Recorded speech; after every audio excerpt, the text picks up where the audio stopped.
আমার নবীজি যে রাস্তা দিয়ে যেতেন মনে হচ্ছিল তিনি কোনো উঁচু পথ থেকে নিচু পথের দিকে তিনি নামতেছেন, পাহাড়ি পথ থেকে যেন তিনি নিচের দিকে নামতেছেন, এরকম তিনি সুন্দরভাবে তিনি হাঁটতেন, সুন্দরভাবে তিনি চলাফেরা করতেন।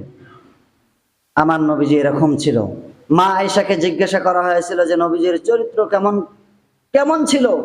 বলা হয়েছিল যে কানা খুলুকুহুল কোরআন। আমাকে নবীজির চরিত্র সম্পর্কে জিজ্ঞাসা করো না, তোমরা কি কোরআন পড়ো নাই? কোরআনের মধ্যে যে যাই পড়েছো আমার নবীজির চরিত্রের মধ্যে এর চেয়ে কমও নাই, এর চেয়ে বেশি নাই। কোরআন যা আমার নবীজিও তা। জোরে বলি সুবহানাল্লাহ। এই ছিল আমার আপনার সকলের প্রিয় নবী।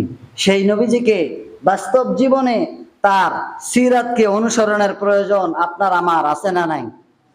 কথা বলেন না কেন? আছে। এই মাসে প্রিয় নবীজি এসেছেন, তার মানে কি? এই মাসে তিনি পৃথিবীতে শুভগমন তিনি করেছিলেন, তার মানে কি? এই মাসটি আমাদের জন্য রহমত। বাকি মাস 11 মাস মনে হয় গজব, নাকি? বাকি 11 মাস গজব? কথা বলে না। 11 মাস গজব নয়, 11 মাসেও রহমত, কিন্তু এটা আমাদের আনন্দের মাস। তার কারণ এই মাসে আমাদের প্রিয় নবীজি পৃথিবীতে আগমন করেছিলেন। তাই আসুন এই মাস থেকে আমাদের শিক্ষা হবে, প্রিয় রসুলের জীবন আদর্শ আমরা আমাদের জীবনে প্রতিফলিত করব। এটাই হচ্ছে এই মাসের শিক্ষা। আমি কোরআনুল কারীমের যে আয়াতটি তেলাওয়াত করেছিলাম, আল্লাহ তাআলা রসুলকে যে এই মাসে পৃথিবীতে প্রেরণ করলেন তার পিছনে উদ্দেশ্য আছে না নাই? আছে। সেই উদ্দেশ্যটা সূরা সফের 9 নম্বর আয়াতে আল্লাহ তাআলা বলেছেন। আল্লাহ তাআলা বলেন যে হুয়াল্লাযী আরসালা রাসূলাহু বিল হুদা ওয়া দীনিল হক লিইয়ুযহিরাহু আলাদ দীনি কুল্লিহি ওয়ালাউ কারিহাল মুশরিকুন। হুয়াল্লাযী, তিনি সেই সত্তা, আরসালা রাসূলাহু, যিনি রিসালাত সহকারে, আরসালা রাসূলাহু, রিসালাত সহকারে নবী প্রেরণ করেছেন। আরসালা রাসূলাহু বিল হুদা ওয়া দীনিল হক। হুদা শব্দের অর্থ এখানে কোরআনকে বোঝানো হয়েছে। হুদা শব্দের অর্থ কি বোঝানো হয়েছে? কোরআন।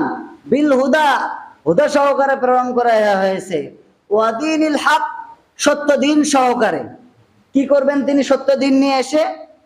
লিইয়ুযহিরাহু আলাদ দীনি কুল্লিহি, লিইয়ুযহিরাহু আলাদ দীনি কুল্লিহি।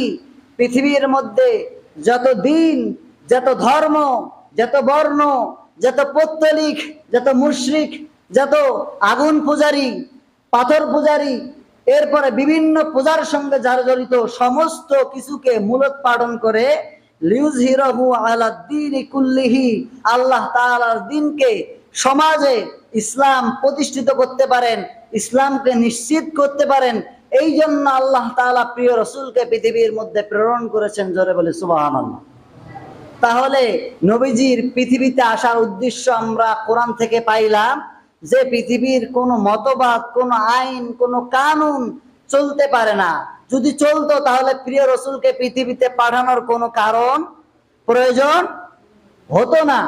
আল্লাহ রসুলকে পাঠিয়েছেন এই জন্য যে পৃথিবীর সমস্ত দিনকে দূরে ঠেলে দিয়ে আল্লাহ তাআলার দিনকে যেন বিজয় করতে পারেন। আল্লাহ তাআলা শেষে বললেন, আমার নবীজি যখন এই দিনের দাওয়াত নিয়ে আসবে তখন কিন্তু কাফেররা ফুলের তোড়া নিয়ে আসবে না। তখন কি হবে? ওয়ালাউ কারিহাল মুশরিকুন, কাফেরদের অন্তরে জ্বালা যন্ত্রণা করবে। এই কথা কার? এই কথা আল্লাহর। তাহলে আপনাকে বুঝতে হবে, নবীজি যদি দাওয়াত দেয়, কাফেরদের অন্তরে যদি জ্বালা যন্ত্রণা করে, সেই নবীজির উম্মতরা যদি সেই নবীজির পন্থায়, সেই নবীজির পথে, সেই নবীজির মতে যদি দাওয়াত দেয়, তাহলেও আজকেও কিছু নামধারী মুশরিকরা আজকে আমাদের জন্য বাধা হয়ে দাঁড়াবে। কথা বলেন ঠিক কিনা? যদিও তারা বাধা হয়ে দাঁড়াবে, কিন্তু তাদের বাধা অপেক্ষা করে আল্লাহ তাআলা তার দিনকে সমাজে প্রতিষ্ঠিত করবেন। কথা বলেন ঠিক কিনা?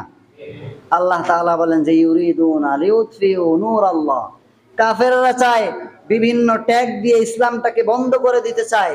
আমি আল্লাহ তাআলা বলছি যে ইউরিদুনা লিউতফিউ নূরাল্লাহি বিআফওয়াহিহিম ওয়াল্লাহু মুতিম্মু নূরিহি।